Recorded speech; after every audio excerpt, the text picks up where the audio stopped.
आपने किसी बड़ी चट्टान या इमारत के सामने खड़े होकर कभी चिल्लाकर देखा होगा, या आपने कभी कुछ जोर से बोला होगा और आपको प्रतिध्वनि सुनाई दी होगी।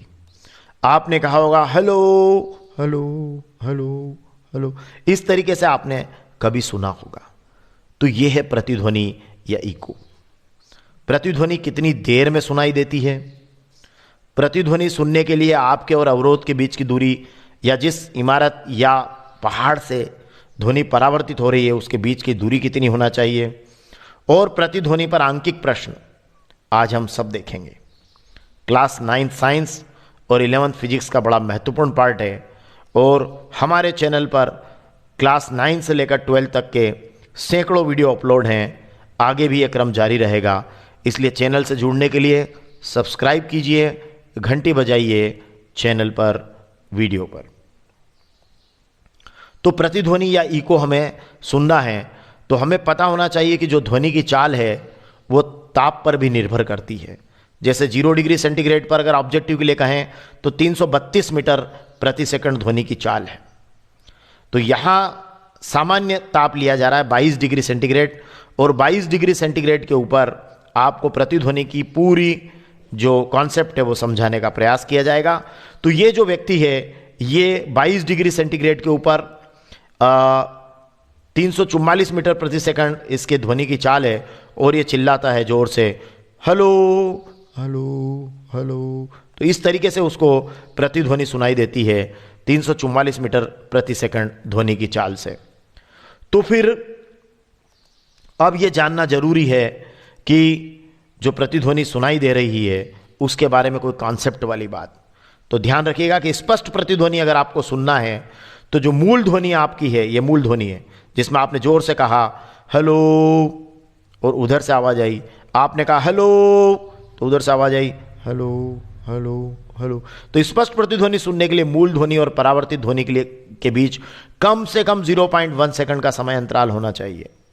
उसका कारण क्या है कि जो हमारा मस्तिष्क है उसमें ध्वनि की संवेदना, जो आपने बोला है उसी की संवेदना 0.1 सेकंड तक बनी हुई रहती है।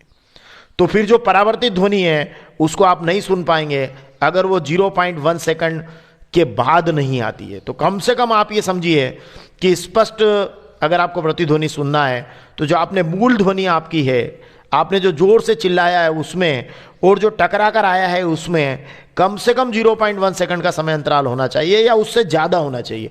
1 सेकंड, 2 सेकंड, 3 सेकंड, 4 सेकंड, उससे ज़्यादा हो सकता है पर उससे कम नहीं होना चाहिए।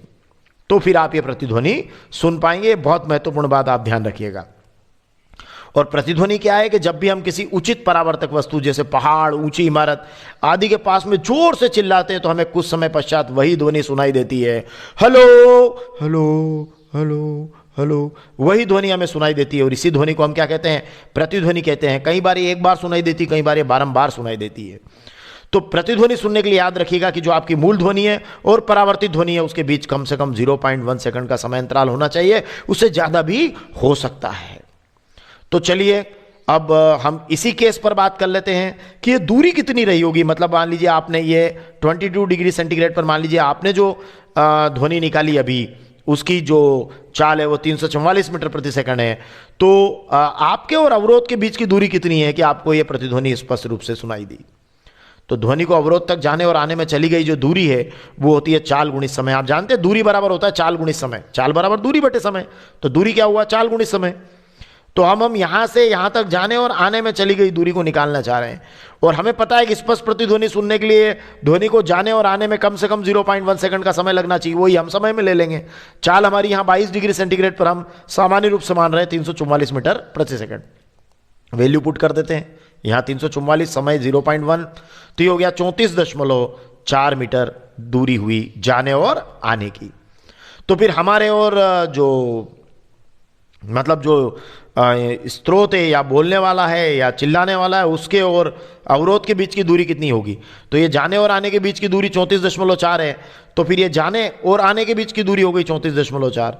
तो इसमें 2 का भाग लगा दीजिए, तो या तो केवल जाने की निकल जाएगी या केवल आने की। इसका मतलब जो आपका चिल्लाने वाला है उसके और अवरोध के बीच की दूरी निकल जाएगी। जो 34.4 में आप 2 का भाग लगा दीजिए तो ये 17.2 मीटर दूरी आ जाएगी। इतनी न्यूनतम दूरी चाहिए ही चाहिए। 17.2 मीटर से कम की दूरी पर अगर आपने चिल्लाया सामान्य ताप के ऊपर तो आपको प्रतिध्वनि सुनाई नहीं देगी, क्योंकि स्पष्ट प्रतिध्वनि सुनने के लिए मूल ध्वनि और परावर्तित ध्वनि के बीच में 0.1 सेकंड का समय अंतराल होना ही चाहिए। और 22 डिग्री सेंटीग्रेड सामान्य ताप के ऊपर अगर 0.1 सेकंड का समय अंतराल चाहिए तो ध्वनि की चाल है 344 मीटर प्रति सेकंड। तो अवरोध और श्रोता के बीच जाने और आने में जो दूरी तय हो रही वो 34.4 मीटर है, तो अवरोध तक की दूरी होगी 17.2 मीटर। यह न्यूनतम दूरी है, इसे याद रखिएगा, यह ऑब्जेक्टिव में भी काम आएगा और ये 0.1 सेकंड भी आपका ऑब्जेक्टिव में काम आएगा। अब मैं कुछ न्यूमेरिकल्स के माध्यम से आपके साथ बात करता हूं कि प्रतिध्वनि पर आंकिक प्रश्न किस तरीके से बन सकते हैं। कि मान लीजिए एक मनुष्य है, वो किसी खड़ी चट्टान के पास ताली बजाता है और उसको प्रतिध्वनि 5 सेकंड पश्चात सुनाई देती है। ये ताली बजाता है इस खड़ी चट्टान के पास में और उसको प्रतिध्वनि कितनी देर में सुनाई देती है? 5 सेकंड पश्चात सुनाई देती है। और मान लीजिए ध्वनि की चाल 346 मीटर प्रति सेकंड है। किसी टेम्परेचर पर होगी, यहाँ टेम्परेचर नहीं दिया इसलिए मैंने केवल डिग्री सेंटीग्रेड लिख दिया।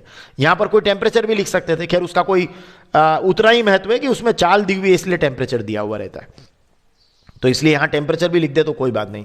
तो 5 सेकंड पश्चात सुनाई देती है, तो ध्वनि की चाल है 346 मीटर प्रति सेकंड। तो चट्टान और मनुष्य के बीच की दूरी आपसे पूछी गई है। तो चलिए दूरी पूछी है तो हम बात करते हैं कि ध्वनि को चट्टान तक जाने और आने में चली गई दूरी। हम जानते हैं दूरी बराबर, अभी हमने कहा था चाल गुणित समय। तो जो ध्वनि की चाल है वो कितनी है? जाने की देखिए ध्वनि की चाल 346 मीटर पर सेकंड, आने की 346 मीटर पर सेकंड। तो ध्वनि को चट्टान तक जाने और आने में चली गई दूरी हो गई चाल गुणित समय। चाल कितनी है? 346, समय कितना है? 5 सेकंड। तो ये ध्वनि को चट्टान तक जाने और आने में चली गई दूरी हो गई 1730 मीटर। कितनी हो गई? 1730 मीटर। तो अब वो पूछ रहा है कि चट्टान और मनुष्य के बीच की दूरी कितनी है। तो ध्वनि को चट्टान तक जाने और आने में चली गई दूरी, तो दूरी पूरी हमने निकाल ली जाने और आने की, 1730 मीटर है। तो जो दोनों के बीच की दूरी होगी वो तो इसका आधा होगी, अभी हमने किया था। तो मनुष्य से चट्टान की दूरी 1730/2, तो ये हो जाएगी 865 मीटर। तो 865 मीटर की दूरी है ध्वनि जो मनुष्य है उससे, उसकी और चट्टान के बीच की दूरी 865 मीटर है। अभी हमने कहा था कि ये न्यूनतम 17.2 मीटर होना चाहिए। तो 865 मीटर की दूरी से हमें जो है यहाँ ये जब जोर से चिल्लाता है तो उसको उसकी प्रतिध्वनि जो है सुनाई देती है। और प्रतिध्वनि कितनी देर में सुनाई देती है? 5 सेकंड में उसको सुनाई दे रही। ध्वनि की चाल 346 मीटर पर सेकंड है। तो चट्टान और मनुष्य के बीच की दूरी है 865 मीटर। क्योंकि ध्वनि को चट्टान तक जाने और आने में जो दूरी तय करना पड़ी वो 1730 मीटर करना पड़ी। वो कैसे निकाली आपने? चाल में समय का गुणा करके। अब मैं यहां आपको बता देता हूं कि अभी हमने बात की थी कि स्पष्ट प्रतिध्वनि सुनने के लिए मूल ध्वनि और परावर्तित ध्वनि के बीच 0.1 सेकंड का समय अंतराल होना चाहिए।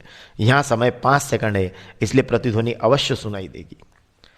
और एक न्यूमेरिकल और मैं आपको देता हूं कि अगर मान लीजिए प्रतिध्वनि 3 सेकंड में सुनाई देती है और ध्वनि की चाल 342 मीटर पर सेकंड है, तो आप चलिए ये न्यूमेरिकल हल करके बताइएगा। और अगर आपका उत्तर 513 मीटर आए तो आप कमेंट्स में अवश्य लिखिएगा।